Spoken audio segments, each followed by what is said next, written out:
And we get a little bit of a fanfare.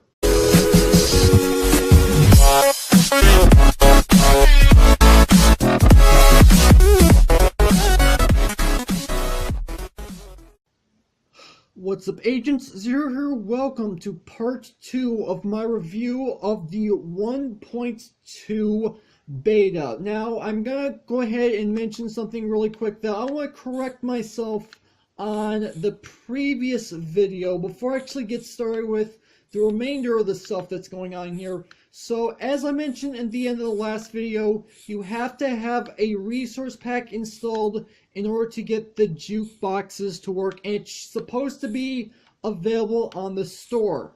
Well, I was actually on the store earlier today, and unfortunately, said resource pack is not currently available. So I'm kind of wondering if either it's supposed to be implemented in the first place that it hasn't been so yet, or if they just haven't put the resource pack into the store just yet. I'm not entirely sure which of the two it is as of yet. So I just wanted to go ahead and correct myself real quick on that little detail. I'm sure as time goes on, they're going to add in the actual resource pack in for the jukeboxes, so you guys will be able to play them. But as of right now, they're just completely useless, and I apologize, but there's nothing I can do about. So anyway, before I actually go ahead and start off with the second part of this review, I have a couple things under the settings menu that I want to show you. First off, you probably already saw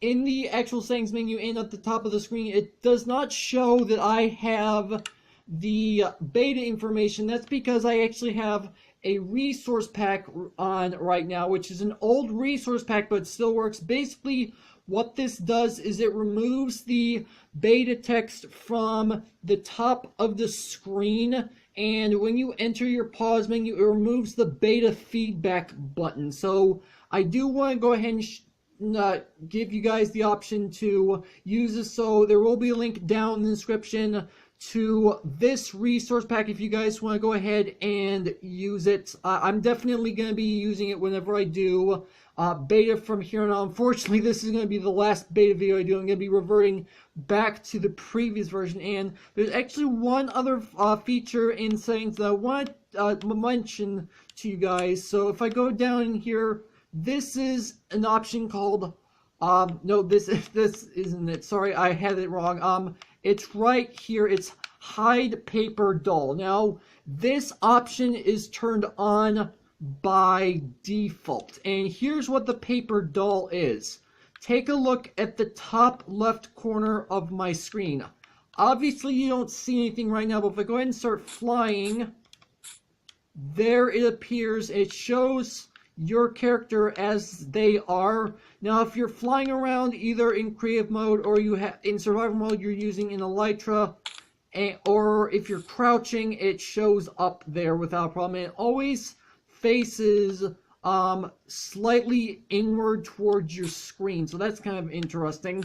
So there's that. So now let's go ahead and get started with the actual new items into the game. So the first set of items we have here are two completely brand new spawn eggs. This is a zombie villager spawn egg. Now, we did not have zombie villager spawn eggs previously. In order to get a zombie villager, you have to either find them naturally in the world, or you spawn in a zombie and a villager and then have, well, one attack the other. You guys know which direction it had to be, and then you would have a zombie villager. And I do believe that zombie spawn eggs had a % chance to spawn zombie villagers. I'm not 100% sure, but now if you actually want a legitimate zombie villager the first time around, now we actually have a separate spawn egg for them. And the next spawn we have right here is a completely brand new mob. I've already got a few of them inside this dispenser here. These are parrots. Now, you guys probably already are aware of what parrots are. They are flying mobs, which is like, I want to say the third flying mob in the game. There's bats and there's ghasts, and now we've got parrots. These guys will naturally generate inside of jungle biomes, and they are actually tameable. Now, you guys can actually, you know what, I'm gonna shut up for a moment and let you guys listen to these guys. Well, they were just singing a moment ago. There we go. We got at least one noise out of them. So these guys will actually attempt to imitate mobs around them, and it's not going to be the exact same sound as that of the actual mob that they're imitating. I mean, if you have a creeper nearby and these guys imitate them, it's going to hiss like a creeper, but it's not going to sound exactly the same. Now, these guys can actually be tamed, and I've got two sets of items in here to tame them with. I've got seeds and I've got cookies. So let me go ahead and go in here real quick. So you guys can tame them using seeds. So I'm just time to tame this little guy right here. And okay, so now he actually loves me, and he's going to end up following me around, or at least I think he's gonna, yeah, he's gonna follow me around.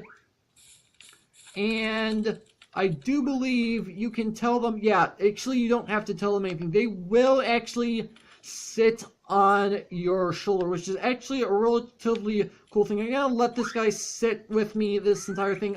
Something that is worth mentioning is that they will come off of your shoulder, because the way it works, you can jump up blocks and they will stay on your shoulder, but if you fall off, they will fall off. And you can, in fact, tell these guys to sit if you really want to. I do believe it's just as simple as tapping on them. Yep, so now this guy is actually sitting down. Can I do that with?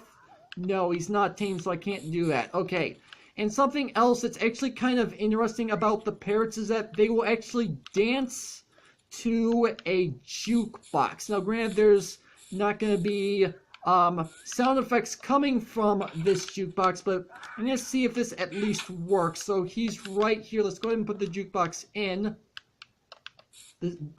Okay, so it is actually playing music, but this guy is not actually doing the dance. Maybe if I get him a little bit closer. No. Okay, apparently that's because the actual music isn't actually playing as of right now, but they do actually dance whenever music is playing from a jukebox. Now, I did in fact tame these guys with seeds, as you guys saw, but you can also feed these guys cookies. And here's what happens when you feed them cookies. They get poisoned, and they die. So here's the reason why this happens. So when parrots were first being introduced in the PC version of the game, is he on my shoulder? Yeah, he is. Okay, so when parrots were being introduced in the PC version of the game, they were tameable using cookies. But a Reddit user notified Mojang that chocolate is actually highly poisonous to birds. So they changed it out, and actually something I probably should go ahead and mention. Let me tame a second parrot, and here's what you can do with them. You saw the first parrot, but you can actually have up to 2 parrots on your shoulders at once, because obviously you only have 2 shoulders, so you can only have 2 parrots at once.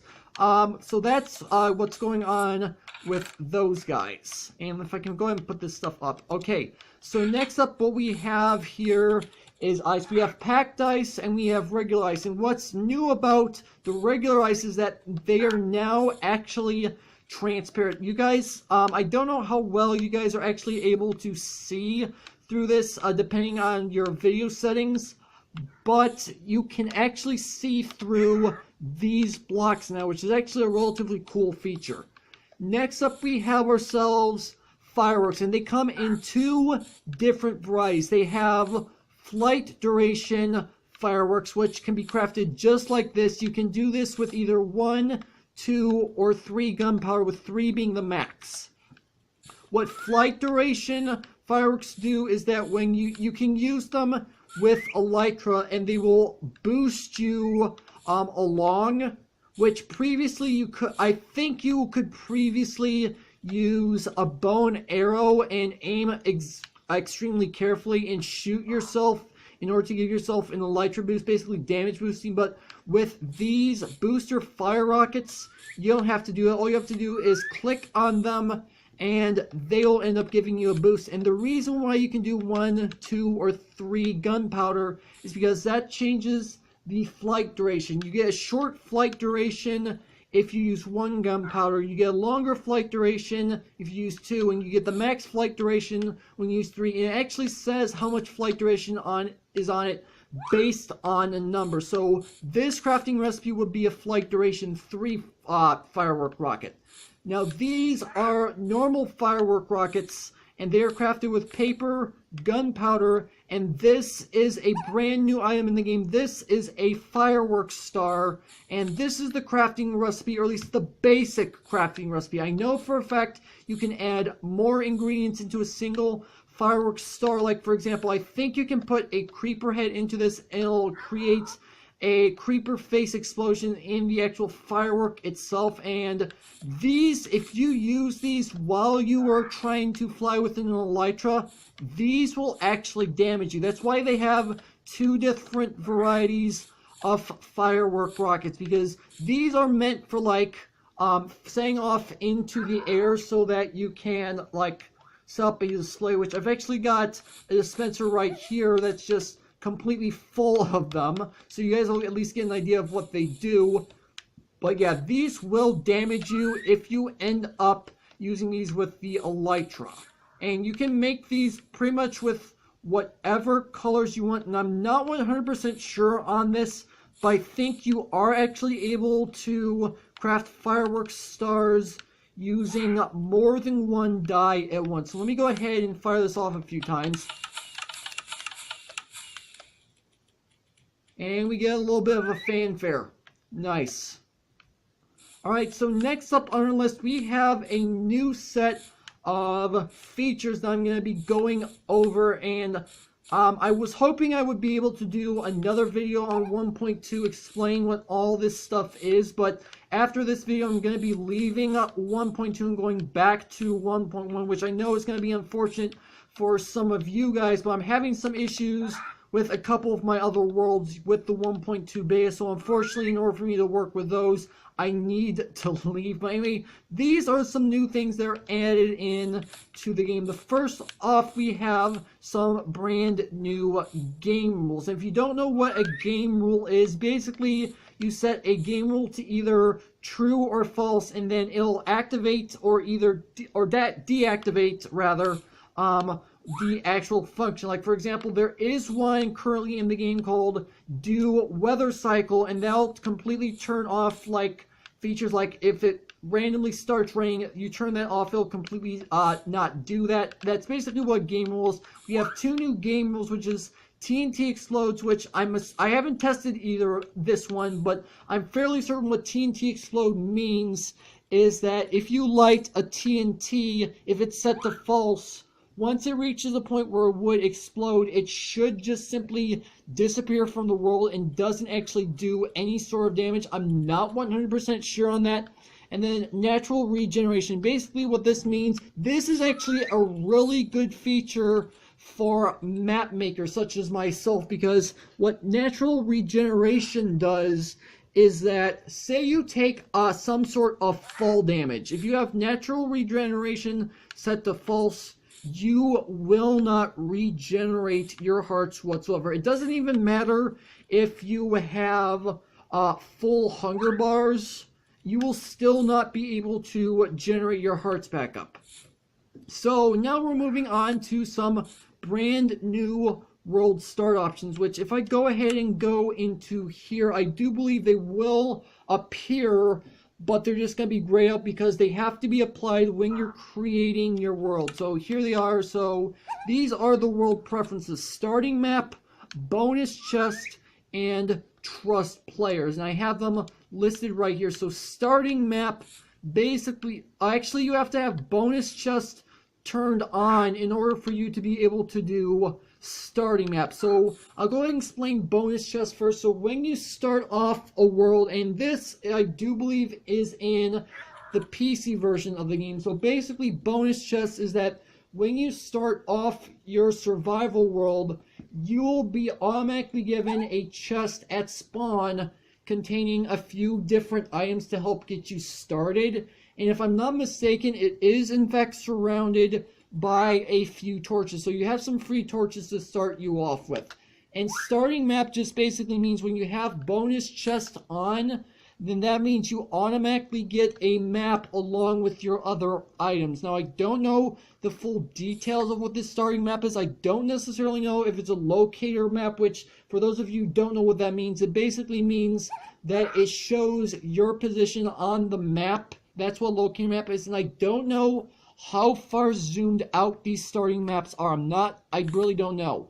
Now, trust players, this is a bit of an interesting one. In fact, I have not done any research on this whatsoever. I'll have to do some research on this at some point. I might just do some research on this after I finish recording this video, and you guys probably already saw on screen some text explaining what it is. I'm sorry I did not explain this in voice form because I thought I knew what it was, but apparently I don't, and so I didn't actually manage to look up. I do apologize. We actually have a brand new command in the game. This is /ticking area. Now, this can be a bit complicated to understand, and this is mainly for people such as map makers or people who want to make some really large, complicated redstone machine. And basically what ticking area does is that it keeps an area of the world loaded at all times so that things will actually happen. So like, say you have a massive redstone contraption that you're working on that you want to make sure is working at all times no matter what part of the world you're at.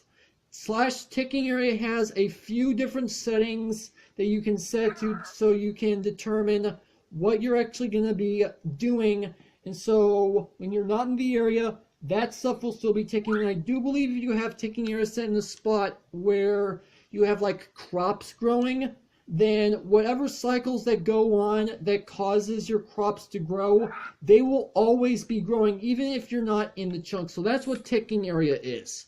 So we have a couple new options inside of the game, and this one you guys probably already saw in the first part of this video. The loading screens contain funny and useful tips. So as you're trying to load in the world, the loading screen will have a dialog box that will change text every few seconds, giving you some information about the game. And then there's also a brand new how to play menu, which is right here. I'm not going to go into detail on what this is, but basically what this is that it explains what the actual game is. So here's what it is. So it's just basically telling you guys how this game actually works. So it says, Minecraft is a game about placing blocks to build anything you can imagine. At night, monsters come out, so make sure to build a shelter before that happens. And you guys already should know by now that I use a game controller, and this is actually showing me all of the information regarding my particular control setup. And then we have HUD. HUD shows information about your status, your health, your remaining oxygen when you're underwater, your hunger level, and your armor if you're wearing any. So it's just basically telling you exactly how the game works, which the game did not have previously, which is going to help out a lot of brand new players. And if you guys want to actually go ahead and read up on this how to play menu, then you can definitely do so. I'm not going to be reading the entire thing on video because that would be really boring. But if you guys want to check this out for yourself, you definitely can. Next up on our list, this is a structure block. Now here's the thing about structure blocks. These, as of right now, as of me recording this video, these only work on the Windows 10 edition version of the game. I'm pretty sure once the other versions of the game, the console editions, once they get this block, they should be able to use this block as well. But right now, as for me, I'm trying to do as much as I can with this structure block, but because I am on a mobile device, I am actually not able to do anything, but here's what these do. And I'm going to put on a screenshot on screen if I can find it. I can't make any promises, but basically what these blocks do is that you place them down, you open them up, and you set a certain amount of coordinates, and the coordinates are distance.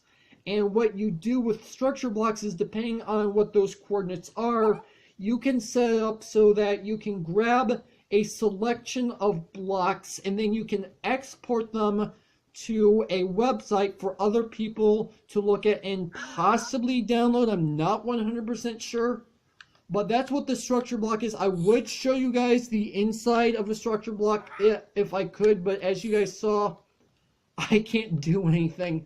And I'm wondering if they're going to change this for mobile devices at some point, because these are a very powerful set of blocks. I want to say they're more powerful than the command block. I could be completely wrong about that, and I know there's going to be a lot of debate on that, so I'll just leave it at that. If you guys think they're as powerful, more powerful, or less powerful than that of a command block, that's entirely up to your discretion.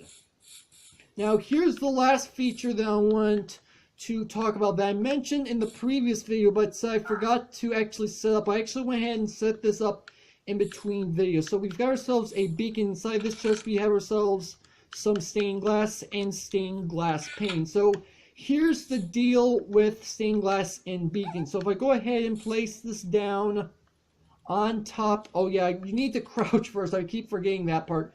Go ahead and place this down.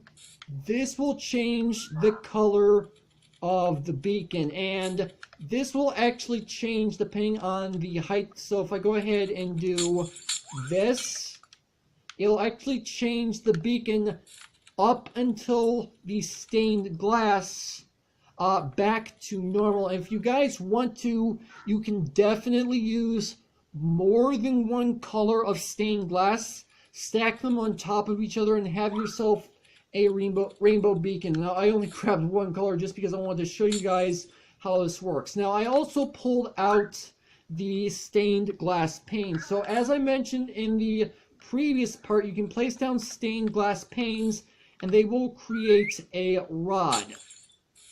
You can place these down on beacons.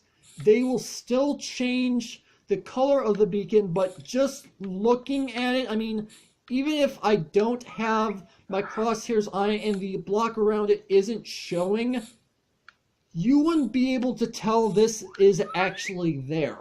That's how cool this thing is. And as you can tell, I'm trying to walk through it. Obviously, it still has that solid hitbox that I can't actually walk through. So you do still have that. It's fairly obvious. And the parrots flew off. But yeah, that's basically all there is to the whole stained glass and beacons. And just like the stained glass blocks, you can in fact stack them on top of each other and make yourself a rainbow beacon. But you know what? With this out of the way, I do believe I have covered everything I possibly can in this set of 2 videos. Well, actually, there is one final thing that I have not covered as of yet, and I was kind of hoping I would be staying on the beta longer to showcase this, but I will briefly explain what this is right now, and I'll put in a screenshot if I can. So there is a brand new generated structure in the game, and these are called ravines. Now, imagine your Minecraft world having gone through a few earthquakes before the game even got loaded in, and so there were huge cracks in the ground that go a long ways below the surface. That's basically what ravines are, and they will sometimes generate with caves and even abandoned mine shafts off the edges of them, which is a really cool thing to see. But other than that, that's where I'm going to end off part 2 of the beta update review. So hopefully you guys have enjoyed. If you did, make sure to hit that like button. Well, more than make sure to hit that subscribe button for future content. Also, you can follow me on Twitter at AgentCP0 to stay updated. This has been Zeus. Thank you guys for watching. And with that, I will see you guys later.